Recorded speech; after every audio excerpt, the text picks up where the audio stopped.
الحمد للہ رب العالمین والصلاة والسلام علی سید الانبیاء والمرسلین وعلی آلہ الطاہرین واصحابہ اجمعین اما بعد قال اللہ تبارک وتعالی فی کلامہ العظیم اعوذ باللہ من الشیطان الرجیم بسم اللہ الرحمن الرحیم وَلِلنِّسَاءِ نَصِيبٌ صدق اللہ المولان العظیم وقال تعالی ان اللہ وملائکتہ یصلون علی النبی یا ایہا الذین آمنوا صلوا علیہ وسلموا تسلیما اللہم صل علی سیدنا شفیعنا حبیبنا نبینا مولانا محمد بارک وسلم صلاة دائمة مقبولة تؤدی بها عنا حقہ العظیم خودی کا سر نہاں لا الہ الا اللہ خودی کا سر نہاں لا الہ الا اللہ خودی ہے تیغ فساں لا الہ الا اللہ یہ نغمہ فصل گلو لالا کا نہیں پابند یہ نغمہ فصل گلو لالا کا نہیں پابند بہار ہو کہ خزاں لا الہ الا اللہ یہ مال و دولت دنیا یہ رشتہ و پیوند بتان وہم و گما لا الہ الا اللہ یہ دور اپنے براہیم کی تلاش میں ہے سرم کدہ ہے جہاں لا الہ الا اللہ شہنشین پر تشریف فرما نگران جلسہ نقیب ملت بیرسٹر الحاج اسد الدین اویسی صاحب صدر کل ہند مجلس اتحاد المسلمین رکن پارلیمان حیدرآباد حاضرین محترم آن لائن ذرائع سے سننے والے مرد و خواتین السلام علیکم ورحمۃ اللہ وبرکاتہ خطبے کے بعد میں نے جس آیت کریمہ کو تلاوت کرنے کی سعادت حاصل کی اللہ تعالیٰ فرماتے ہیں وَلِلنِّسَاءِ نَصِيبٌ یعنی خواتین کے لیے ان کا اپنا حصہ ہے۔ یہ سورہ نساء کی ایک آیت کا جز ہے۔ آج کی تقریر کے لیے مختصر گفتگو کے لیے میں چاہتا تھا کہ موجودہ ماحول میں جبکہ رمضان کی گہما گہمی ہے اور اب رمضان کے اختتام پر اہل ایمان کے دل مغموم ہیں، مرد و خواتین روزہ، افطار، تراویح، تہجد، سحر مکمل دینی سرگرمیوں میں مبتلا ہیں۔ الحمدللہ ان حالات میں ہماری بیٹیاں، ہماری بہنیں اسلام کے پیغام کو اچھی طرح سے سمجھیں کہ اسلام نے ان کو کتنا بڑا مقام دیا ہے۔ ان نورانی ماحول میں، اس بابرکت ماحول میں ہماری بہنوں کو اور ہماری بیٹیوں کو یہ بات سمجھنا ہے کہ اسلام صنف کی بنیاد پر ان کے ساتھ کوئی امتیاز نہیں کرتا۔ جیسے مرد کے لیے احکام نازل کرتا ہے ویسے ہی خواتین کے لیے بھی نازل کرتا ہے۔ اسلام نے نماز، روزہ، زکوٰۃ، حج یا دیگر کسی معاملے میں خواتین کو صنف کی بنیاد پر محروم نہیں کیا ہے۔ اسی طرح انہیں سارے حقوق دیے گئے، معاشرتی حقوق، معاشی حقوق، سماجی حقوق، تجارتی حقوق، حقوق نکاح، تمام حقوق اسلام ان کو عطا کرتا ہے۔ اور بعض بظاہر ایسی چیزیں ہیں جس کو سمجھ کر خواتین کے فکر کو بعض گوشوں سے مبتلا کرنے، ان کو گمراہ کرنے کی کوشش کی جا رہی ہے، جیسے باجماعت نماز کا معاملہ ہے۔ یہ در حقیقت خواتین کے لیے اسلام کا احسان ہے کہ اسلام ان کو اس زحمت سے بچاتا ہے۔ اس بات کو محسوس کرنے اور اس سے متعلقہ دلائل کو سمجھنے کی ضرورت ہے۔ بنیادی طور پر عورت کی 4 حیثیتیں ہیں، وہ بیٹی ہے، وہ بیوی ہے، وہ ماں ہے اور وہ ایک مومنہ خاتون ہے۔ اتفاق سے کائنات کی عظیم خواتین میں 4 نام ہمیں ملتے ہیں۔ وہ نام ہے بی بی فاطمہ رضی اللہ عنہا، وہ نام ہے بی بی خدیجہ رضی اللہ عنہا، بی بی مریم علیہ السلام، بی بی آسیہ علیہ السلام۔ آئیے یہ جو 4 خواتین کی حیثیتیں ہیں، بیٹی کی حیثیت سے اگر ہم کسی خاتون کو مثال کے طور پر دیکھیں تو بی بی فاطمہ رضی اللہ عنہا ہے۔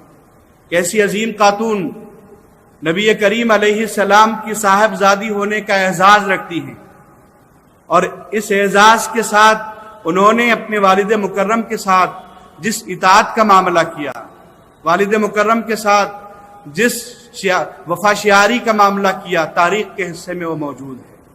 پھر نبی کریم علیہ السلام نے بیٹی کی حیثیت سے ان کو جو رتبہ دیا، حدیث کے کلمات ہیں فَأَجْلَسَهَا فِي مَجْلِسِهِ، کہ جب نبی کریم علیہ السلام مسجد نبوی کے ایک گوشے میں صحابہ کرام کے درمیان موجود ہیں، سیدہ فاطمہ رضی اللہ عنہا کی آمد ہوئی تو آپ اپنی جگہ سے اٹھ گئے اور اس مقام پر سیدہ فاطمہ رضی اللہ عنہا کو بٹھایا ہے۔ تو یہ اعزاز نبی کریم علیہ السلام نے بیٹی کو عطا کیا۔ جس معاشرے میں بیٹیوں کو زندہ دفن کیا جاتا تھا، وہاں یہ مثالیں دی کہ غزوات کے موقع پر مدینہ منورہ سے باہر جانا ہوتا تو سب سے آخری ملاقات جس سے ہوتی ہے وہ بی بی فاطمہ رضی اللہ عنہا، اور واپس آنے کے بعد سب سے پہلی جو ملاقات ہوتی وہ بی بی فاطمہ رضی اللہ عنہا۔ اس سے تعلق قلبی کا اندازہ ہوتا ہے۔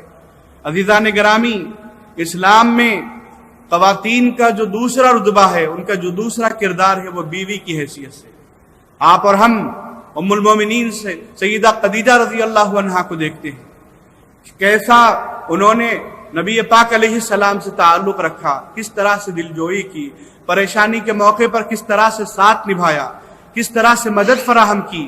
یہ ہمارے لیے بڑی اہمیت کی بات ہے۔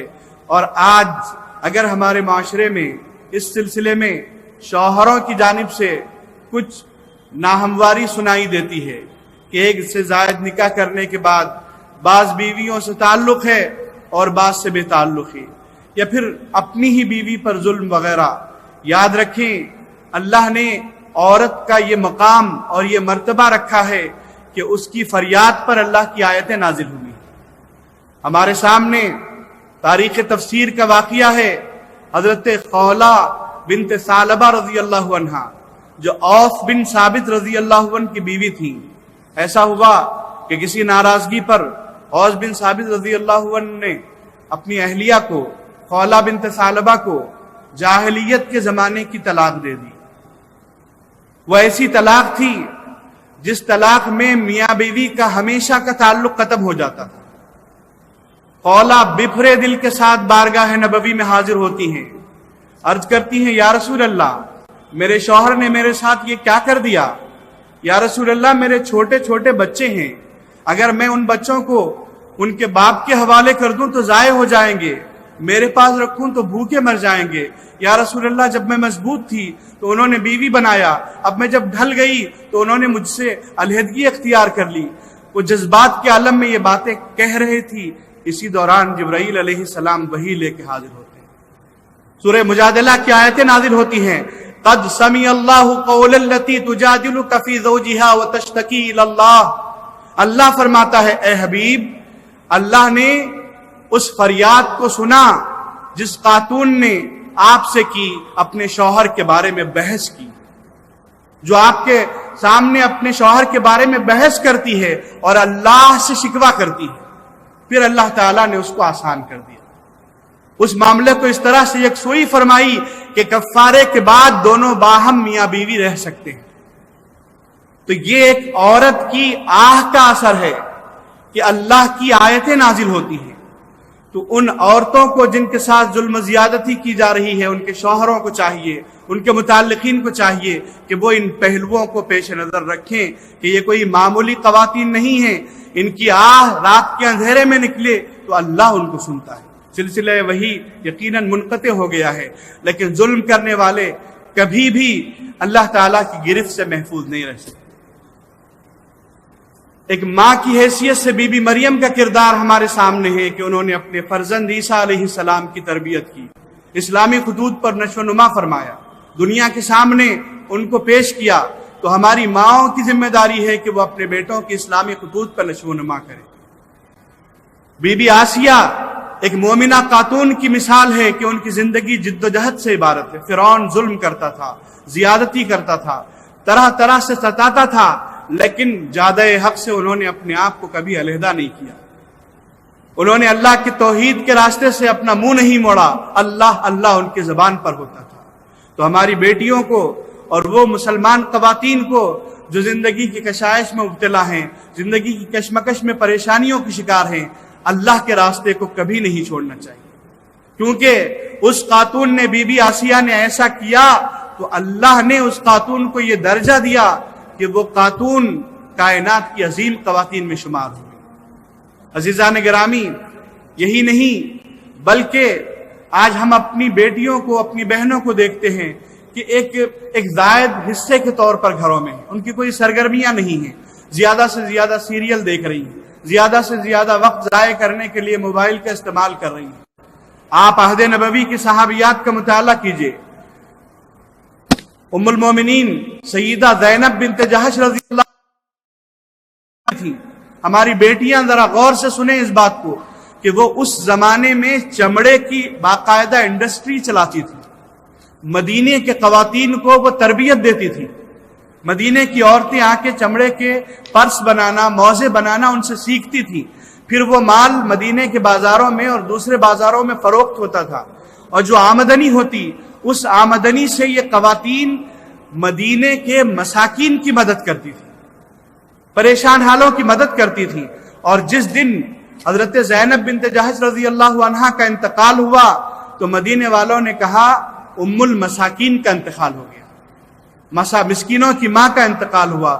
حضرت عائشہ رضی اللہ عنہا فرماتی ہیں کہ میں نے زینب سے بڑھ کر کسی اور خاتون کو نہیں دیکھا جو راہ حق میں کما کر صدقہ کرتی تھی۔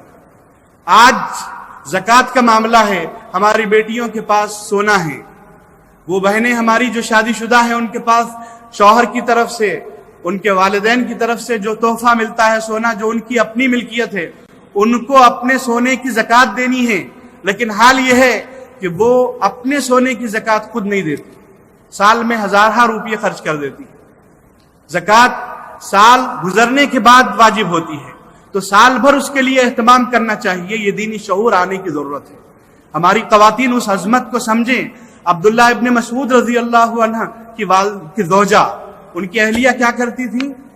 صنعت کاری کا باقاعدہ شعبہ رکھا تھا، دستکاری، چھوٹی چھوٹی چیزیں بنا کے فروخت کرتی تھی، اور وہ چیزیں فروخت کرنے کے بعد عبداللہ ابن مسعود رضی اللہ عنہ کی آمدنی اور ان کے فرزند کی آمدنی کم تھی، گھر پہ ہی خرچ کرتی تھی۔